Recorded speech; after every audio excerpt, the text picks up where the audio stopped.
স্বাগতম। আজকে আমি কার্যকরী মূলক নিয়ে আলোচনা করব। এখন এই যে কার্যকরী মূলকটা আসলে কি?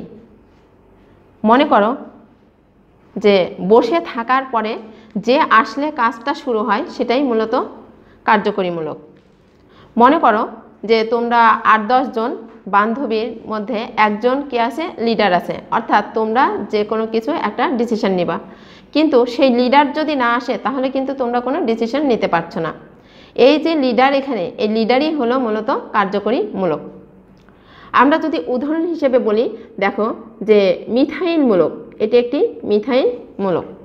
আসলে এই যে মিথাইল মূলক, সে একা বসে আছে, এ কিন্তু কোনো কাজ করবে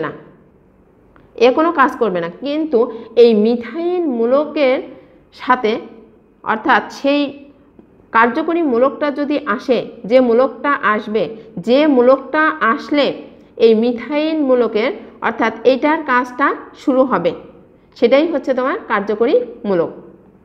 তাহলে এটাকে আমরা বলতে পারি যে ওএইচটা কার্যকরী মূলক। কার কার্যকরী মূলক? অ্যালকোহলের কার্যকরী মূলক। তাহলে অ্যালকোহলের যদি কার্যকরী মূলক হয় তাহলে এটাকে আমরা বলতে পারি মিথানল।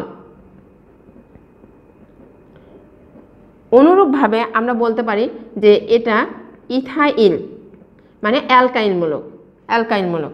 এখন এই অ্যালকাইল, সে একা বসে আছে, সে কিন্তু কোনো কাজ করবে না, কারণ কি, তার কিন্তু কোনো পাওয়ার নাই। এই কারণে কি হবে, যে আরেকটি মূলক এসে যখন তার সঙ্গে যুক্ত হবে তখনই এই অ্যালকাইল মূলকের কাজটা শুরু হবে, অর্থাৎ এই কাজটা সম্পূর্ণ হবে। তাহলে এটাকে তখন আমরা বলবো কি, ইথানল বা ইথাইল অ্যালকোহল। তাহলে এসো যে কার্যকরী মূলকটা কি সেটা আমরা দেখি। যে কার্যকরী মূলক হচ্ছে এমন একটি মূলক যা কোনো মৌলের অণুতে, অর্থাৎ এই যে মৌলের অণুতে উপস্থিত থেকে তার বিক্রিয়ার ধর্ম বা প্রকৃতি নির্ধারণ করে দেয়। তাহলে মিথাইল মূলকের সাথে এসে বসলো কে? ওএইচ মূলক, অর্থাৎ হাইড্রক্সিল মূলক। এই হাইড্রক্সিল মূলক দ্বারা বোঝা যাচ্ছে যে এর প্রকৃতি কি? অ্যালকোহল জাতীয়, অর্থাৎ তার বিক্রিয়ার ধর্ম বা প্রকৃতি নির্ধারণ করে দিচ্ছে, সেটাই হচ্ছে কার্যকরী মূলক। এখানে আমরা কয়েকটি কার্যকরী মূলক লক্ষ্য করি। সমগোত্রীয় শ্রেণী অ্যালকোহল, এই যে সমগোত্রীয় শ্রেণী অ্যালকোহল, এর কার্যকরী মূলকের নাম হচ্ছে হাইড্রক্সিল মূলক। এর সাধারণ সংকেত বন্ড OH। এখন এটাকে যদি আমরা গাঠনিক সংকেত আকারে দেখাতে যাই তাহলে কি হবে, যে এই যে অক্সিজেন বন্ড ও, এদিকে বন্ড H, তাহলে কিন্তু এই হাত দ্বারা কিন্তু বোঝা যাচ্ছে যে অক্সিজেনের যোজনী 2 এবং হাইড্রোজেনের যোজনী এখানে 1। অনুরূপভাবে দেখি অ্যালডিহাইড, সমগোত্রীয় শ্রেণী অ্যালডিহাইড, কার্যকরী মূলকের নাম অ্যালডিহাইড মূলক। এর সাধারণ সংকেত কি? Bond CHO।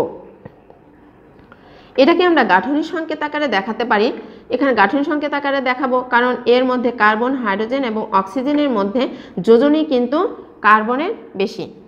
এই কারণে দেখো এই যে কার্বন, সেই কার্বনের সাথে কিন্তু তোমার দ্বিযোজী মৌল যেটা অক্সিজেন রয়েছে, আর রয়েছে কি হাইড্রোজেন, আর এই দিকে হাত ফাঁকা।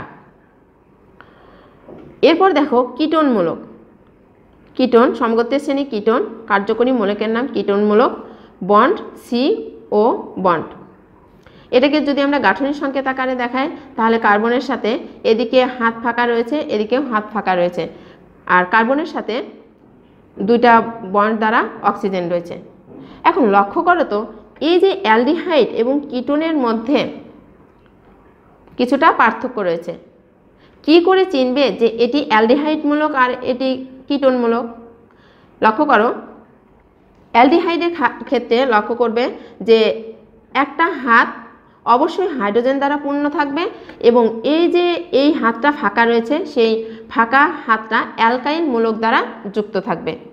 আর কিটোনের ক্ষেত্রে কি হবে? কিটোনের ক্ষেত্রেও কার্বনের সাথে দ্বিযোজী মৌল অক্সিজেন থাকবে এবং এই যে 2টা হাত ফাঁকা রয়েছে, এই 2টা হাত অবশ্যই অ্যালকাইল মূলক দ্বারা যুক্ত থাকবে। তাহলে দেখো এই যে অ্যালডিহাইড এবং কিটোনের মধ্যে যে গাঠনিক আকারের বা যে কোনো যৌগ থাকলে কিন্তু আমরা বুঝতে পারবো যে এটি অ্যালডিহাইডের যৌগ আর এটি কিটোনের যৌগ।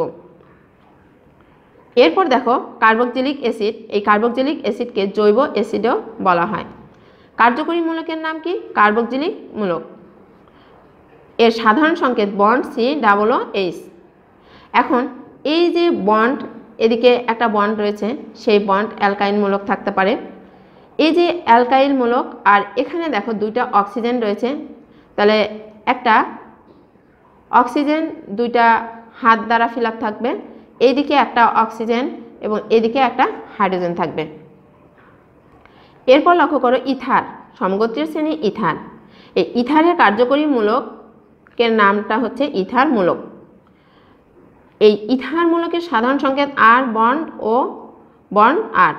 এই যে আর, এই আর দ্বারা বোঝাচ্ছে অ্যালকাইল মূলক, অর্থাৎ মিথাইল, ইথাইল, প্রোপাইল এগুলো হতে পারে। তো এই যে আর, এই দুই পাশেই যে তোমার একই অ্যালকাইল মূলক থাকবে তা কিন্তু না, কারণ এই অ্যালকাইল মূলকের মধ্যে পার্থক্য থাকতে পারে, অর্থাৎ ভিন্নতা থাকতে পারে। একদিকে মিথাইল থাকতে পারে বা দুই পাশেই তোমার মিথাইল মূলক থাকতে পারে, অথবা দুই পাশেই ইথাইল মূলক থাকতে পারে, অথবা এক পাশে মিথাইল মূলক এক পাশে ইথাইল মূলক। আজ এ পর্যন্তই।